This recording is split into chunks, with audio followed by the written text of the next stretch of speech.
Seorang gadis gelandangan masuk ke bank, dan semua orang menertawakannya, tidak membayangkan saldo yang dimilikinya. Pergi dari sini sebelum aku panggil polisi. Manajer Budi menunjuk pintu dengan agresif. Gadis itu berdiri di tengah bank, pakaiannya compang-camping, kakinya telanjang. Semua orang menertawakan. Semua orang menatapnya dengan jijik. Saya hanya ingin mengecek saldo saya, dia mengulangi untuk ketiga kalinya dengan suara tegas. Saldo katamu. Budi tertawa kejam. Lihat dirimu. Tapi ketika manajer administrasi Ratna akhirnya memasukkan namanya ke sistem, tawa itu mati. Pintu kaca Bank Nasional Indonesia terbuka 10 menit yang lalu. Seorang gadis muda masuk. Pakaiannya benar-benar robek, kotor oleh tanah. Rambutnya kusut, wajahnya ditandai oleh kehidupan di jalanan. Kaki telanjangnya penuh kapalan. Ransel tua tersampir di bahunya. Keheningan seketika menyelimuti ruangan. Seorang wanita tua menekan tasnya erat ke dada. Seorang pria berjas menyingkir ke samping. Seorang ibu menggenggam erat tangan putri kecilnya. Gadis itu berjalan ke meja layanan, tidak menatap siapapun, pandangannya lurus ke depan. Satpam segera menghampiri, tinggi, kekar, seragamnya rapi sempurna. Nona, ini bukan tempat untukmu. Di sana, di sudut Jalan Sudirman ada panti sosial. Kamu harus pergi.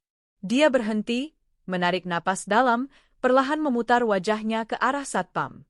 Saya hanya perlu mengecek saldo saya. Suaranya tegas, jelas, artikulasinya baik. Ini bukan suara yang mereka harapkan akan terdengar. Satpam mengerutkan kening. Saldo. Nona, berhenti bercanda. Kamu tidak punya rekening di sini. Sekarang pergi sebelum aku harus mengeluarkanmu dengan paksa. Saya punya rekening, dan saya hanya ingin mengecek saldo saya. Bisikan mulai terdengar di seluruh cabang. Tawa tertahan, komentar jahat. Lihat dia pikir dia punya rekening bank.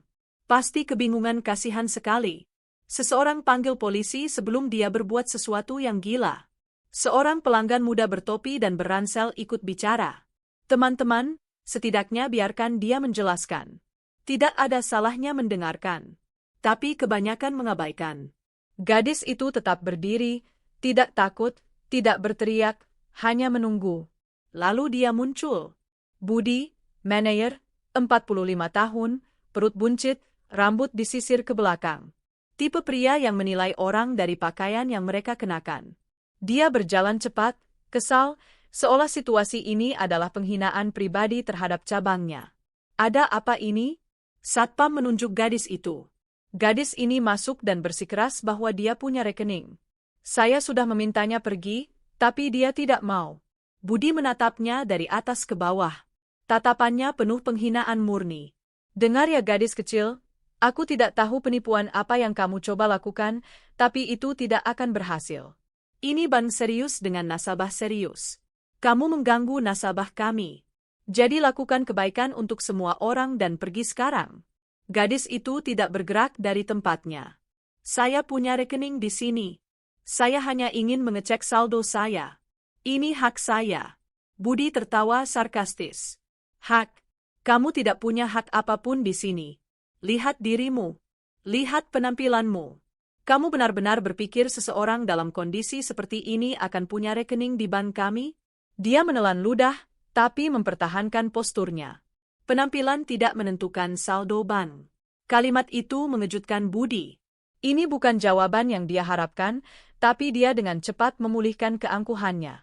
Baiklah, cukup. Panggil polisi. Lalu suara wanita memotong suasana. Tunggu. Semua berbalik. Itu Ratna, manajer administrasi, wanita tinggi kurus berusia sekitar 50 tahun. Jas abu-abu sempurna, sepatu hak tinggi, riasan tebal. Dia punya reputasi di cabang ini, reputasi keras, tidak fleksibel, kejam. Tidak ada yang menyukainya, tapi semua takut. Ratna berjalan ke arah gadis itu. Hak sepatunya mengeluarkan suara berirama dan mengancam di lantai marmer. Dia berhenti beberapa sentimeter dari gadis itu, memeriksanya dari atas ke bawah, dengan ekspresi campuran jijik dan geli. Kamu punya rekening di sini? Punya. Nama lengkap. Gadis itu ragu sesaat, lalu menjawab dengan tegas. Sari Dewi Kusuma. Ratna mengangkat alis, tersenyum sinis. Sari Dewi Kusuma. Nama yang indah. Sayang tidak sesuai dengan penampilanmu. Tawa tertahan bergema di antara para nasabah. Budi, cek sistemnya. Mari kita akhiri sandiwara ini sekali dan untuk selamanya. Budi menghampiri komputer terdekat, memasukkan nama, menunggu, menatap layar, mengerutkan kening. Ratna, di sini terdaftar Sari Dewi Kusuma. Ya. Senyum Ratna menghilang. Bagaimana bisa? Ini rekening lama, terdaftar ya ampun, 18 tahun yang lalu. Keheningan berat menyelimuti cabang. Ratna berbalik ke Sari, masih curiga. Ini tidak membuktikan apa-apa. Mungkin kebetulan nama sama, mungkin penipuan. Budi, cek dokumentasi rekeningnya. Budi memasukkan beberapa hal lagi. Ratna, rekening ini dilengkapi dokumen, KTP, alamat. Semuanya beres. Sari tetap berdiri tak bergerak, tapi sekarang ada sesuatu yang berbeda di matanya. Cahaya, kekuatan yang tenang. Ratna kehilangan kesabaran. Baiklah, tapi berapa saldonya? Pasti maksimal Rp50.000. Budi mengklik untuk membuka laporan rekening, dan kemudian dia membeku. Wajahnya kehilangan semua warna, matanya melebar, mulutnya sedikit terbuka, tapi tidak ada suara yang keluar. Ratna menyadari. Budi, berapa saldonya? Dia tidak bisa menjawab, hanya memutar layar komputer ke arahnya. Ratna menatap, dan untuk pertama kalinya dalam bertahun-tahun dia benar-benar kehilangan kata-kata. Sari tetap berdiri di sana, menunggu dengan teguh. Ratna berkedip cepat beberapa kali, seolah matanya sedang mempermainkannya. Dia mendekat ke layar komputer, membetulkan kacamata yang tergantung di lehernya, dan memakainya. Ini bukan kesalahan. Angka-angka itu tetap ada di sana, nyata, konkret, mustahil diabaikan. Dia dengan cepat memalingkan layar dari pandangan nasabah yang penasaran dan menatap Budi dengan ekspresi campuran kebingungan dan kejengkelan. Ini pasti kesalahan sistem. Cek lagi. Budi mengetik dengan gugup. Keringat mulai terbentuk di dahinya. Ratna, saya sudah mengecek 3 kali. Saldo aktif, rekening aktif. Sari tetap di tempat yang sama, tidak menunjukkan terburu-buru, tidak menunjukkan kegugupan, hanya menunggu dengan ketenangan yang membuat semua orang di sekitarnya tidak nyaman. Seorang pria berpakaian rapi yang berdiri dalam antrean mulai mengeluh keras. Dengar, saya ada pertemuan penting dalam 20 menit. Bisakah kalian selesaikan situasi ini? Kenapa memberi perhatian pada orang seperti ini? Wanita di sebelahnya setuju, mengangguk. Ini absurd. Kami membayar komisi besar di bank ini dan harus berbagi ruang dengan orang-orang seperti ini. Lihat bau apa yang pasti ada di sini. Satpam Agus melangkah maju, jelas khawatir dengan komentar itu. Ibu, tolong mari kita jaga rasa hormat. Sari mendengar semuanya, setiap kata, setiap penghakiman, tapi tidak memalingkan wajah, tidak membantah. Matanya tetap terpaku pada Ratna. Ratna jelas kesal. Ini keluar dari kendalinya, dan dia benci kehilangan kendali. Dengar, Sari, begitu namamu kan? Ya. Bahkan jika ada rekening atas namamu, itu tidak berarti apa-apa. Mungkin penipuan, mungkin identitas curian, mungkin banyak hal. Dan sejujurnya, melihatmu, aku yakin ada sesuatu yang tidak beres di sini. Sari akhirnya mengambil langkah kecil ke depan.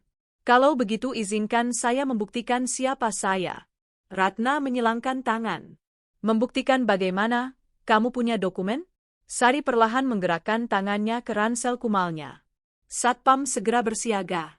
Tangan di pentungan. Tenang, ini hanya dompet saya. Dia dengan hati-hati membuka ransel. Di dalamnya hanya ada sedikit barang, botol plastik kosong, buku catatan tua, jaket tipis dan dompet kain kecil yang pudar dan kotor. Sari mengeluarkan dompet dan membukanya. Dari dalamnya dia mengeluarkan dokumen terlaminasi, terlipat dan usang oleh waktu, KTP-nya. Dia menyerahkannya kepada Ratna. Ratna mengambil dokumen itu dengan ujung jari, seolah takut tertular penyakit. Dia melihat, membandingkan foto dengan wajah Sari. Foto itu sudah lama, menunjukkan remaja dengan rambut tersisir rapi, senyum malu-malu, mata bersinar. Sama sekali tidak mirip dengan gadis kotor dan compang-camping yang berdiri di hadapannya. Tapi mata itu sama. Ratna melihat nama Sari Dewi Kusuma, tanggal lahir, nomor KTP. Semuanya cocok. Dia mengembalikan dokumen dengan jijik. Baiklah, jadi kamu memang Sari Dewi Kusuma dari rekening itu. Lalu apa?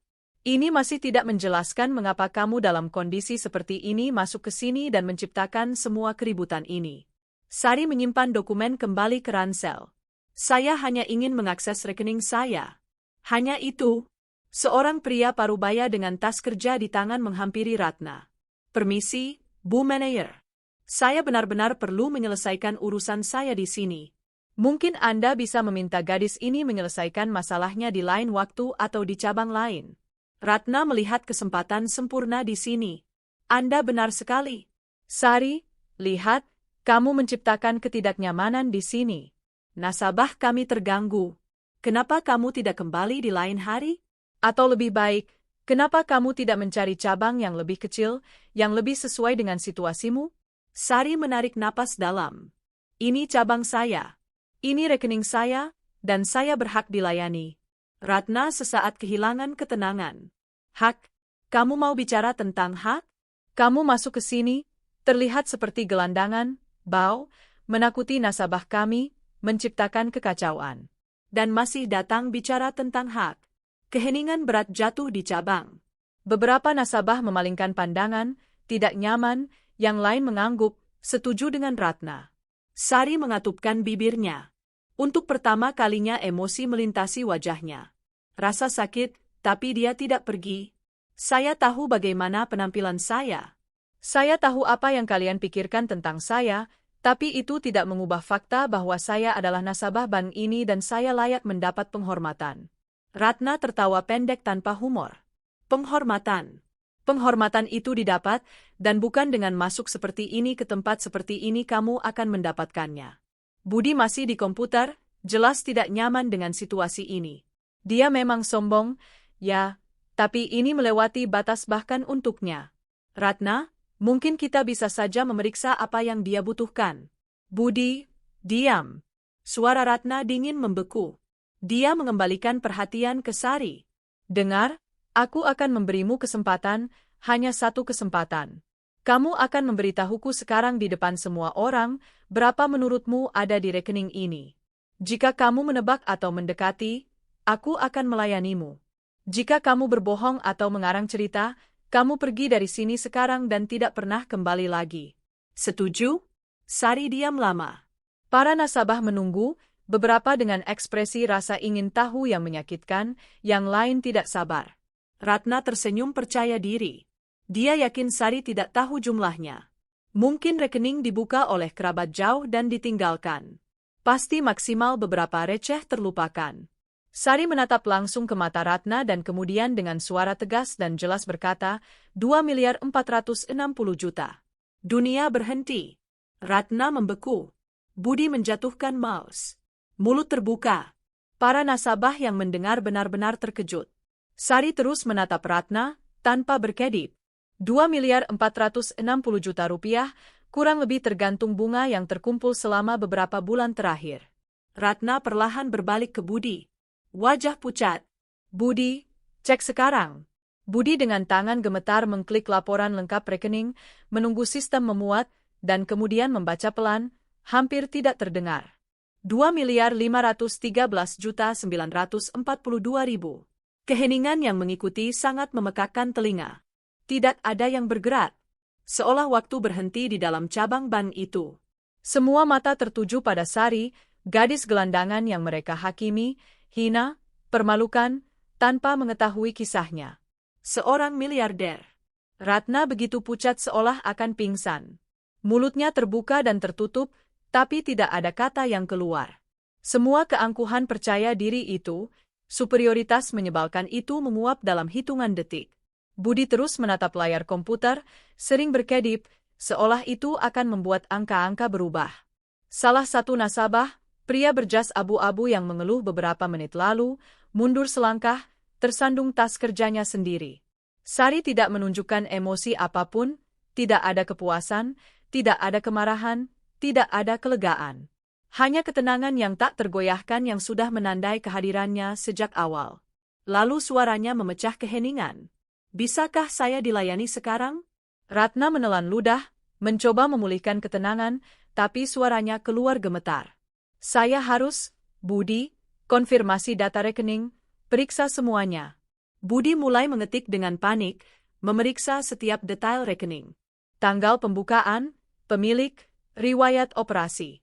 Rekening dibuka 18 tahun yang lalu, katanya, suara masih tercekat.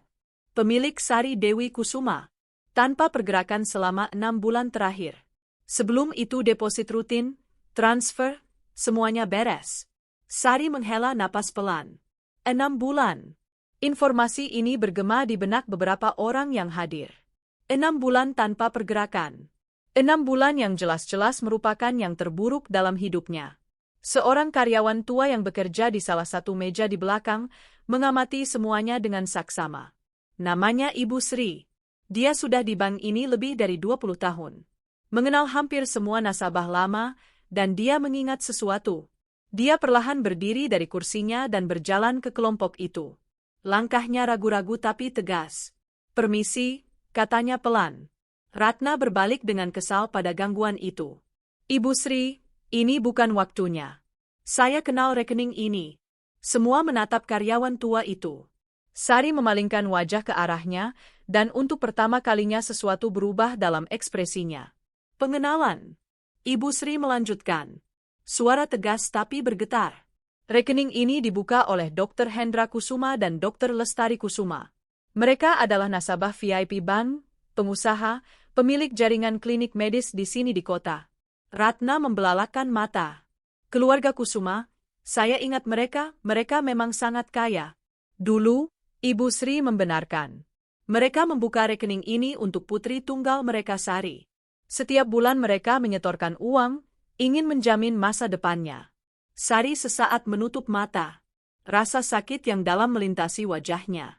Ibu Sri melangkah ke arahnya. Sari, kamu masih anak kecil terakhir kali aku melihatmu. Kamu datang ke sini bersama orang tuamu, selalu sopan, selalu tersenyum. Apa? Apa yang terjadi padamu? Sari membuka mata. Air mata mulai terbentuk, tapi dia berkedip kuat untuk menahannya. Orang tua saya meninggal 6 bulan yang lalu. Kecelakaan mobil. Keheningan berat jatuh menimpa semua orang. Ibu Sri mengangkat tangan ke dadanya. Matanya dipenuhi air mata. Ya Tuhan, aku tidak tahu. Aku sangat menyesal, anakku. Aku sangat menyesal. Sari mengangguk diam sebagai ucapan terima kasih. Budi masih memproses semuanya, memberanikan diri bertanya. Tapi bagaimana kamu bisa dalam kondisi seperti ini dengan semua uang ini? Bagaimana kamu? Suara Sari keluar tegas tapi penuh rasa sakit. Ketika orang tua saya meninggal, Tante Yanti dan Om Bambang saya muncul. Mereka kerabat terdekat. Mereka bilang akan merawat saya, bahwa saya bisa mempercayai mereka. Saya baru saja kehilangan orang tua, saya hancur. Saya mempercayai mereka. Dia berhenti, bernapas dalam. 2 minggu kemudian mereka mencoba memaksa saya menandatangani dokumen, surat-surat yang akan menyerahkan seluruh warisan orang tua saya kepada mereka. Mereka bilang ini untuk kebaikan saya sendiri, bahwa saya terlalu muda untuk mengelola uang sebanyak itu. Ketika saya menolak, segalanya berubah. Ratna benar-benar terkejut. Semua keangkuhan menghilang. Dia hanya mendengarkan, mulut terbuka. Mereka mengurung saya di rumah, mengambil ponsel saya, tidak mengizinkan saya keluar.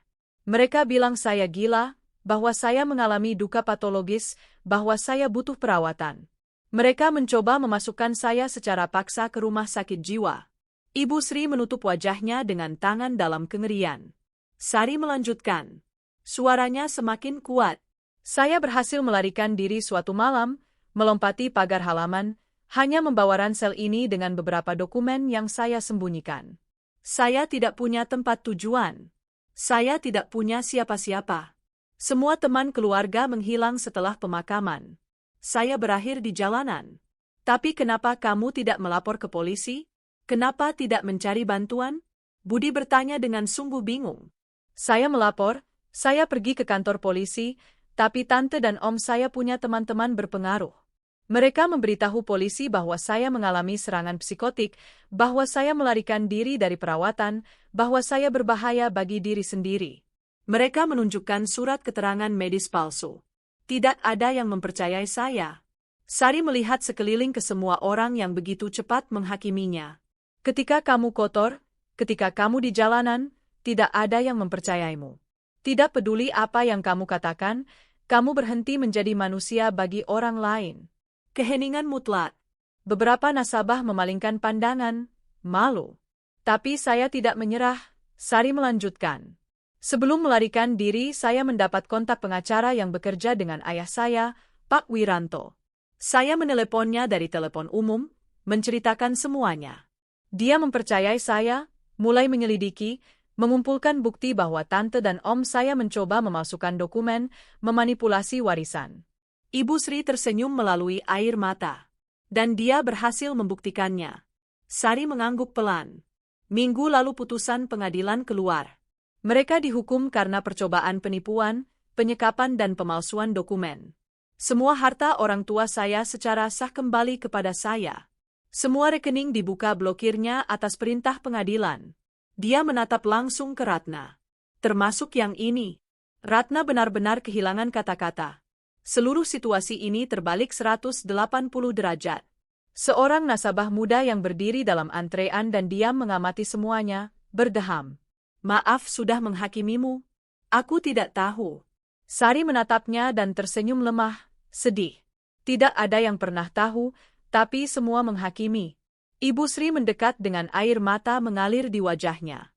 Anakku, kenapa kamu tidak mencari bantuan di sini, di bank? Kami bisa. Saya sudah mencoba. Sari menyela lembut. Saya datang ke sini 3 kali dalam beberapa minggu terakhir.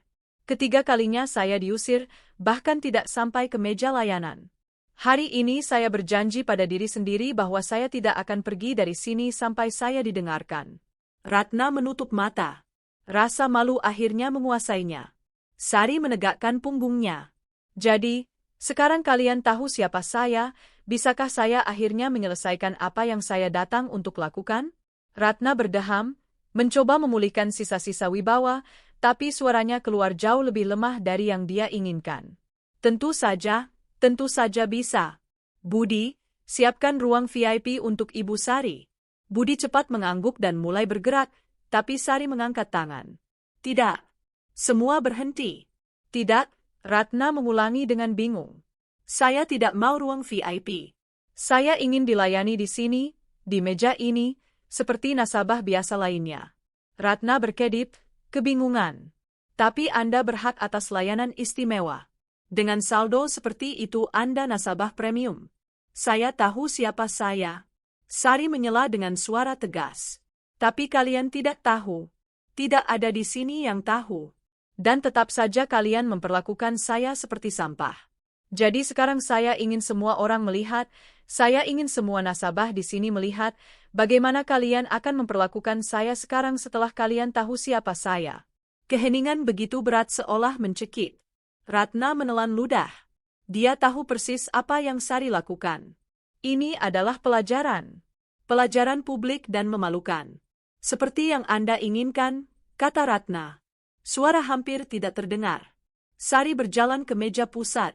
Budi berlari ke sisi lain, menyiapkan komputer. Semua nasabah di cabang tetap persis di tempat mereka. Tidak ada yang mau pergi. Tidak ada yang mau melewatkan ini. Apa yang ingin Anda lakukan? Budi bertanya, masih gugup. Pertama saya ingin laporan lengkap 6 bulan terakhir. Saya ingin melihat apakah ada percobaan transaksi ilegal. Budi mengetik cepat dan mencetak laporan. Beberapa lembar keluar dari printer.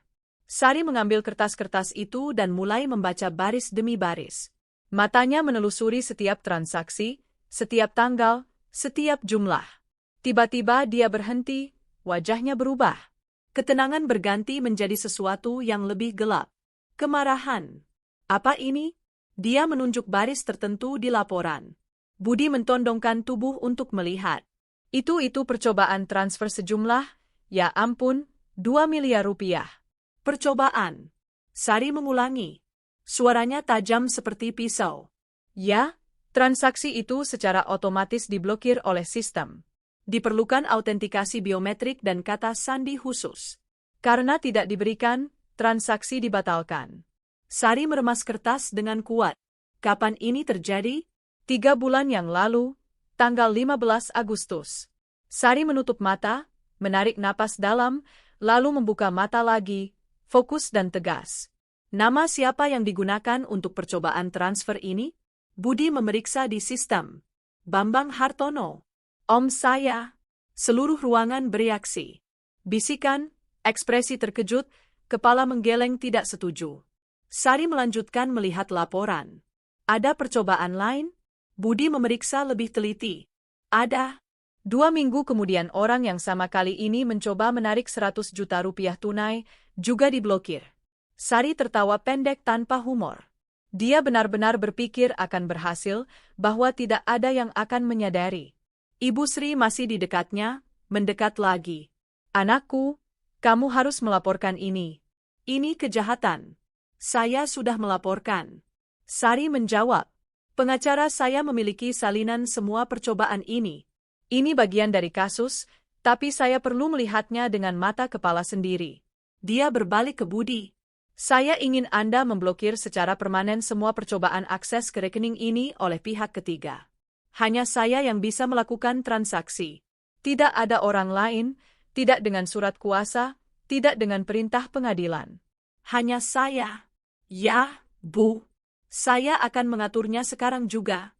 Sementara Budi bekerja, Sari melihat sekeliling cabang, menatap setiap nasabah yang menghakiminya, setiap orang yang tertawa, setiap orang yang memalingkan pandangan dengan jijik.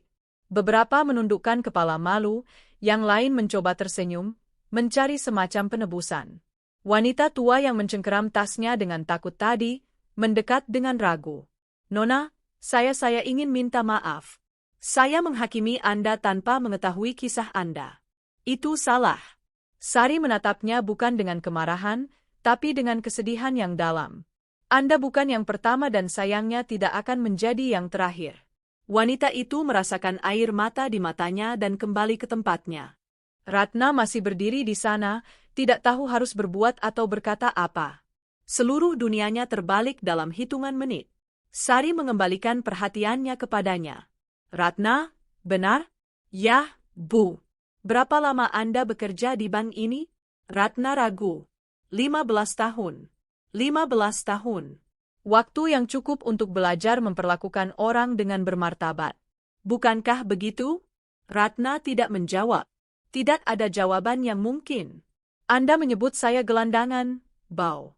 Anda bilang saya tidak punya hak. Anda bilang saya menciptakan ketidaknyamanan bagi nasabah serius Anda. Setiap kata adalah pukulan ke kesadaran Ratna. Anda tahu berapa kali saya mendengar ini selama 6 bulan terakhir? Dari polisi, dari satpam, dari orang-orang di jalanan, dari orang seperti Anda, orang yang menganggap diri mereka lebih baik hanya karena mereka punya pekerjaan, pakaian bersih, atap di atas kepala. Sari melangkah maju. Tapi tahu apa yang saya pelajari? Saya belajar bahwa karakter tidak ada hubungannya dengan uang. Ada orang kaya yang busuk di dalam, dan ada orang di jalanan yang masih memiliki martabat, belas kasihan, kemanusiaan. Ratna berlinang air mata, tapi Sari belum selesai. Saya bisa menuntut pemecatan Anda sekarang. Dengan saldo yang saya miliki di bank ini, dengan pengaruh yang masih dimiliki keluarga saya bisa menghancurkan karir Anda dengan satu panggilan telepon. Ratna benar-benar pucat. Tapi saya tidak akan melakukannya. Ratna membelalakan mata, terkejut. Saya tidak akan melakukannya karena saya bukan Anda. Saya tidak menghakimi orang dari momen terburuk mereka. Semua orang layak mendapat kesempatan untuk menjadi lebih baik. Air mata mengalir di wajah Ratna.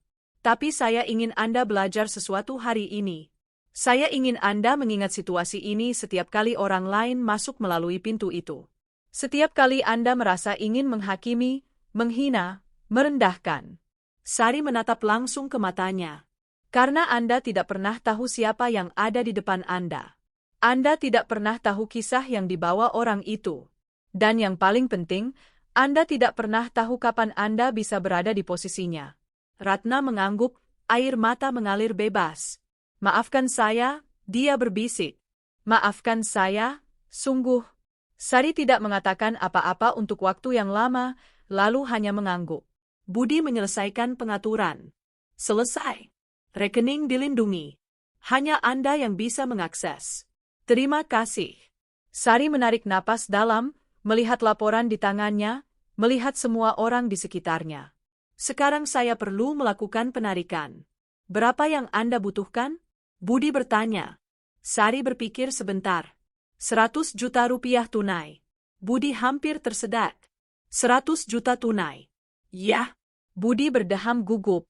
Bu, untuk penarikan sejumlah itu kami harus mengikuti prosedur tertentu. Pertama, saya perlu memeriksa batas kas yang tersedia hari ini. Kedua, Anda perlu mengisi formulir penarikan tunai dan menunjukkan dokumen berfoto. Dan ketiga, untuk alasan keamanan dan kepatuhan perbankan, kami perlu menjadwalkan pengambilan untuk besok.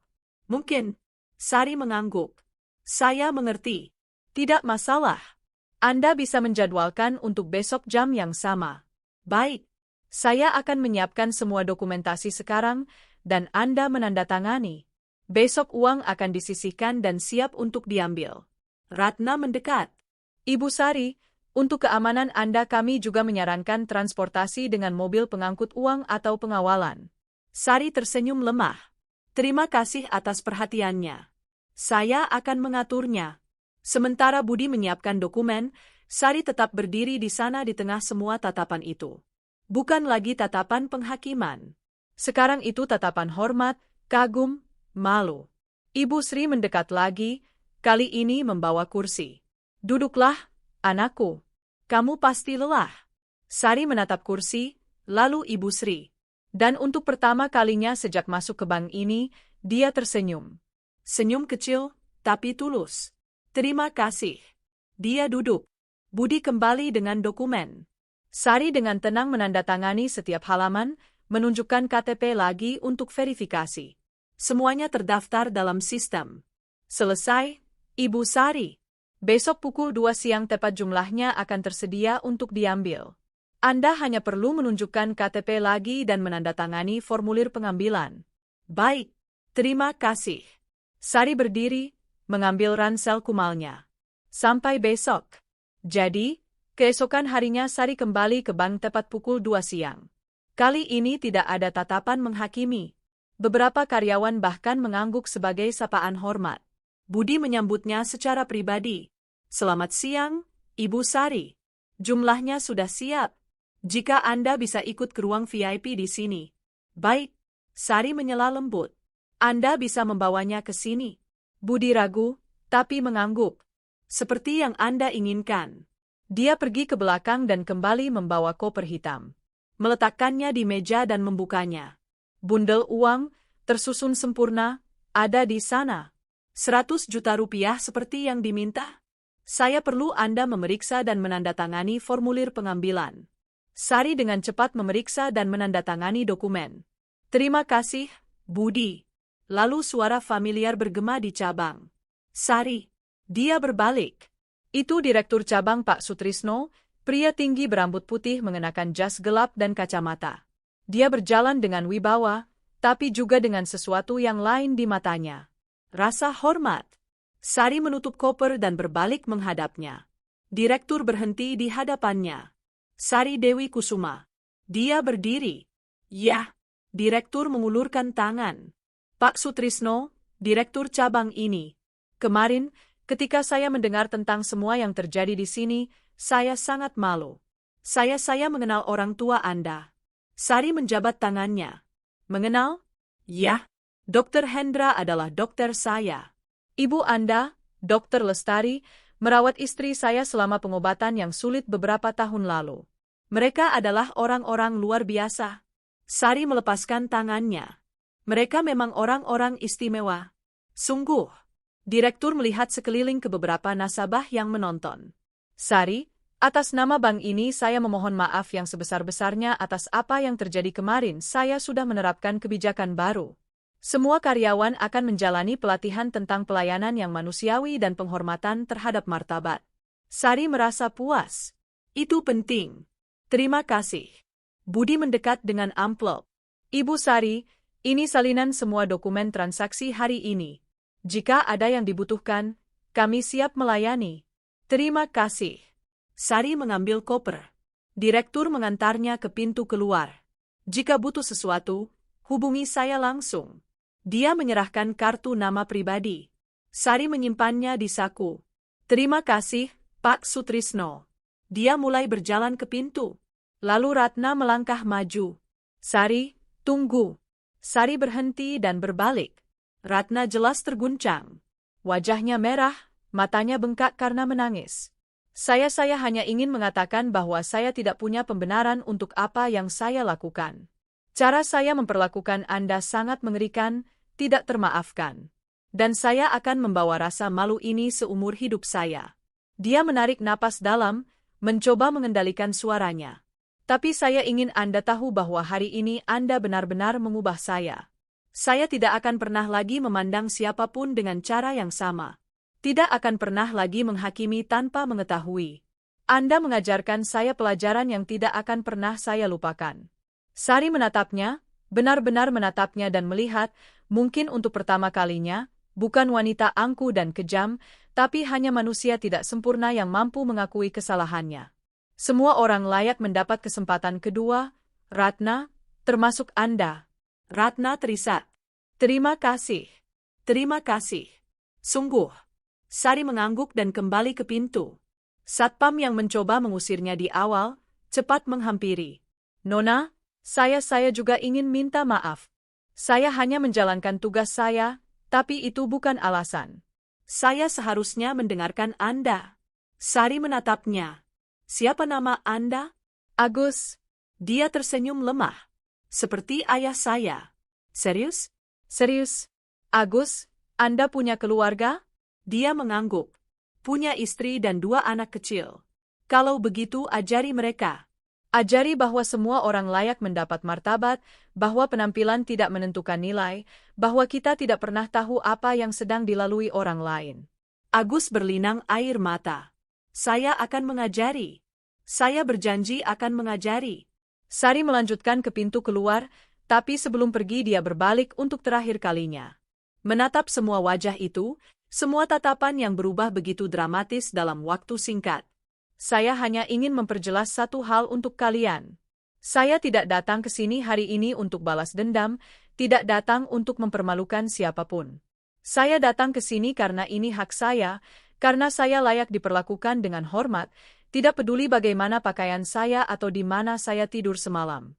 Dia berhenti sejenak. Dan jika ada sesuatu yang saya pelajari selama 6 bulan ini, itu adalah bahwa semua orang, benar-benar semua orang, layak mendapatkan itu. Gelandangan yang kalian lewati terburu-buru di trotoar. Wanita yang meminta bantuan di lampu merah. Pria yang tidur di taman. Mereka semua punya cerita. Mereka semua manusia. Mereka semua layak mendapat martabat. Keheningan di cabang itu mutlak.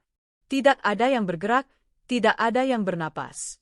Jadi lain kali kalian melihat seseorang dalam situasi sulit, ingat saya. Ingat bahwa kalian tidak tahu cerita lengkapnya dan perlakukan orang itu seperti kalian ingin diperlakukan. Dia menggenggam erat pegangan koper. Karena pada akhirnya perbedaan antara saya dan kalian semua hanyalah serangkaian keadaan, dan keadaan bisa berubah menjadi lebih baik atau lebih buruk. Dengan kata-kata itu Sari Dewi Kusuma melewati pintu kaca ban dan keluar. Pintu menutup lembut di belakangnya, dan selama beberapa menit tidak ada seorang pun di dalam cabang itu yang bergerak. Semua memproses apa yang baru saja terjadi. Pelajaran yang tidak akan pernah dilupakan siapapun dari mereka. Sari berjalan di trotoar, membawa koper hitam. Matahari sore menyinari wajahnya dengan kuat, tapi untuk pertama kalinya dalam berbulan-bulan dia tidak peduli. Ada keringanan dalam langkahnya yang sebelumnya tidak ada. Dia menyeberangi 2 blok sampai tiba di taman kecil, bangku-bangku kayu, beberapa pohon, taman bermain yang terbengkalai. Dan di sana, duduk di salah satu bangku, ada orang yang sudah dia janjikan untuk bertemu. Pak Wiranto, pria sekitar 60 tahun, rambut sepenuhnya putih, kacamata berbingkai emas, jas abu-abu yang dijahit dengan baik. Dia memegang tas kulit coklat di pangkuannya dan memiliki ekspresi cemas di wajahnya. Ketika melihat Sari mendekat, dia segera berdiri. Sari, syukurlah, aku khawatir. Kamu terlambat lebih lama dari yang kita sepakati. Sari tersenyum lemah. Maaf, Pak Wiranto, ada keadaan yang tidak terduga.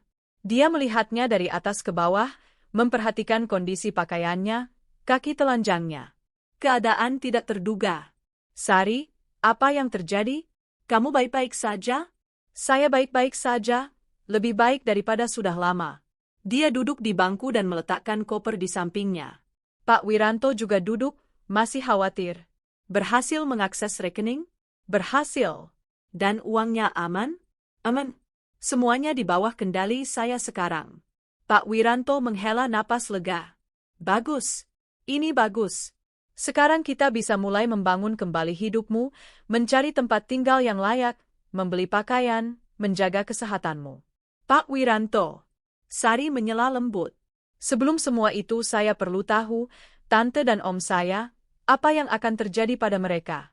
Wajah pengacara menjadi serius. Ah ya, aku punya berita tentang itu.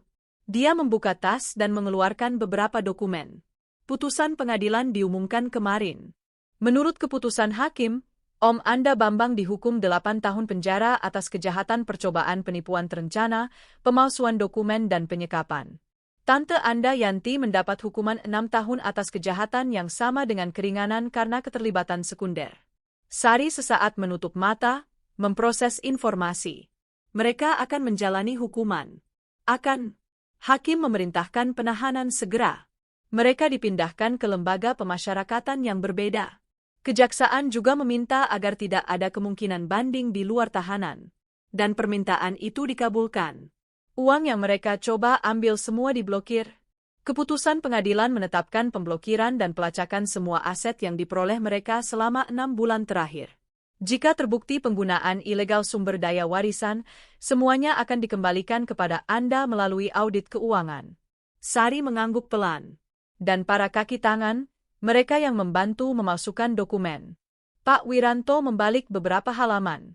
Menurut berkas kasus, 3 dokter sudah memiliki lisensi mereka yang ditangguhkan secara preventif oleh Dewan Medis Daerah dan menghadapi proses etika profesional. 2 pegawai catatan sipil didakwa dengan pemalsuan resmi, dan penyidik yang tidak mencatat laporan pertama Anda sedang dalam penyelidikan internal. Untuk pertama kalinya dia merasakan sesuatu yang mirip dengan keadilan. Jadi semuanya sudah berakhir. Benar-benar berakhir? Berakhir. Ya, Sari, kamu bebas. Kamu menang. Dia melihat tangannya sendiri. Tangan yang mengais sampah mencari makanan. Tangan yang gemetar kedinginan di malam-malam beku. Tangan yang berpegangan pada setiap harapan untuk bertahan hidup 1 hari lagi. Saya tidak tahu apakah saya menang, Pak Wiranto. Saya hanya bertahan hidup. Pengacara meletakkan tangan lembut di bahunya. Kamu melakukan jauh lebih dari sekadar bertahan. Kamu berjuang. Kamu tidak menyerah ketika orang lain akan menyerah. Kamu menjaga martabatmu ketika seluruh dunia mengatakan kamu tidak memilikinya. Air mata mulai mengalir dari mata Sari. Ada hari-hari ketika saya ingin menyerah. Ada malam-malam ketika saya tidur di bawah hujan, berpikir akan lebih mudah untuk tidak bangun lagi. Pak Wiranto menekan bahunya lebih kuat. Tapi kamu bangun. Kamu terus berjalan. Dan lihat di mana kamu sekarang. Sari mengusap air mata dengan punggung tangannya. Tahu apa yang paling aneh? Saya seharusnya bahagia, seharusnya merayakan, tapi saya hanya bisa memikirkan semua orang lain yang mengalami apa yang saya alami dan yang tidak akan memiliki keberuntungan yang saya miliki. Keberuntungan memiliki Anda, memiliki seseorang yang mempercayai saya. Jika Anda tidak menjawab telepon malam itu. Tapi aku menjawab. Dan percayalah Sari, itu bukan keberuntungan. Itu adalah pilihan. Pilihanmu untuk terus berjuang. Pilihanmu untuk tidak membiarkan mereka menghancurkanmu. Sari menarik napas dalam. Saya ingin melakukan sesuatu, Pak Wiranto, sesuatu yang besar, sesuatu yang akan membuat perbedaan. Apa maksudmu? Dia melihat koper di sampingnya. Saya ingin mendirikan yayasan. Yayasan bantuan untuk orang-orang dalam kondisi tunawisma yang mencoba membangun kembali hidup mereka. Bantuan hukum gratis, tempat tinggal sementara, dokumentasi, perawatan medis, semua yang tidak saya miliki ketika saya membutuhkannya. Pak Wiranto tersenyum. Orang tuamu akan bangga, menurutmu? Tentu saja. Mereka selalu orang yang murah hati, selalu peduli pada orang lain. Kamu putri mereka, Sari, dalam segala hal. Dia merasakan tekad baru di matanya. Jadi, mari kita lakukan dengan benar. Pak Wiranto mengambil pulpen dari tasnya. Aku akan mulai menyusun dokumen hari ini juga. Berapa yang ingin kamu alokasikan awalnya untuk yayasan ini? Sari berpikir sebentar. 500 juta. Pengacara hampir menjatuhkan pulpennya. 500 juta rupiah. Ya, itu cukup untuk memulai sesuatu yang serius, sesuatu yang benar-benar akan membuat perbedaan. Sari, kamu yakin? Itu banyak uang. Saya yakin. Uang ini tidak akan mengembalikan orang tua saya, tapi bisa menyelamatkan nyawa. Bisa memberi harapan kepada mereka yang kehilangan segalanya, seperti saya. Pak Wiranto menggelengkan kepala, terkesan. Kamu orang yang luar biasa, kamu tahu. Sari tersenyum lemah. Saya hanya seseorang yang tahu rasanya berada di titik terendah, dan yang ingin melemparkan tali kepada mereka yang masih di sana. Mereka diam sebentar, mengamati taman. Beberapa anak mulai bermain di taman bermain. Seorang ibu mendorong kereta bayi. Pasangan tua berjalan bergandengan tangan. Kehidupan normal, kehidupan sederhana. Kehidupan yang Sari kehilangan dan akhirnya membangun kembali. Pak Wiranto, boleh saya bertanya sesuatu? Tentu saja. Mengapa Anda mempercayai saya malam itu, ketika saya menelepon dari telepon umum, kotor, ketakutan, mungkin terlihat gila? Mengapa Anda tidak menutup telepon? Mengapa Anda tidak mengabaikan saya seperti semua orang lain? Pengacara melepas kacamatanya dan membersihkannya dengan sapu tangan. Karena aku mengenal orang tuamu, tahu orang seperti apa mereka, nilai-nilai apa yang mereka miliki. Dan ketika kamu menceritakan apa yang terjadi, aku mendengar suara mereka di dalam dirimu. Martabat, kekuatan, penolakan untuk menerima ketidakadilan. Dia memakai kacamatanya kembali. Selain itu, aku sudah menjadi pengacara selama 40 tahun. Aku belajar mengenali kapan seseorang berbohong. Dan kamu, Sari, berbicara kebenaran paling murni yang pernah aku dengar. Sari merasakan gumpalan di tenggorokannya. Terima kasih untuk segalanya. Tidak perlu berterima kasih. Aku hanya melakukan apa yang seharusnya dilakukan setiap orang yang baik, tapi kebanyakan tidak melakukannya. Saya tahu, dan itu harus berubah. Sari mengambil koper dan berdiri. Benar-benar harus berubah. Dan saya akan memberikan kontribusi saya untuk mewujudkannya. Pak Wiranto juga berdiri. Apa yang akan kamu lakukan sekarang?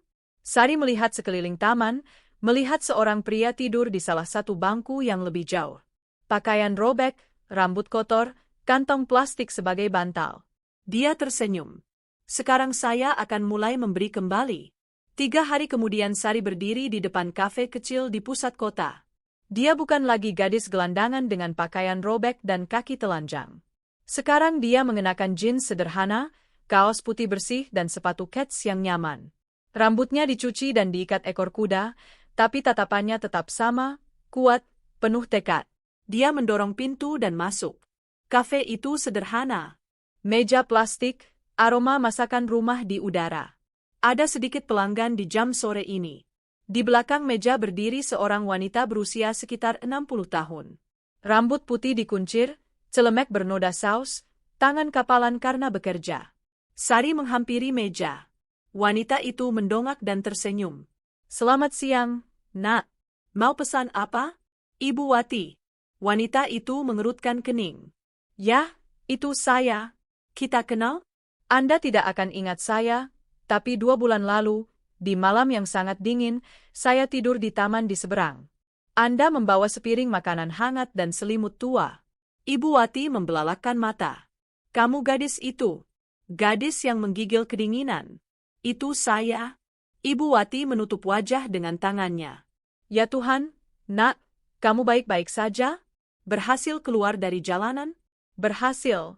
Dan saya datang ke sini untuk berterima kasih. Sari membuka tasnya dan mengeluarkan amplop. Saya ingin membalas budi, Ibu Wati. Membalas budi, nak? Tidak perlu. Buka. Dengan tangan gemetar Ibu Wati membuka amplop. Di dalamnya ada cek.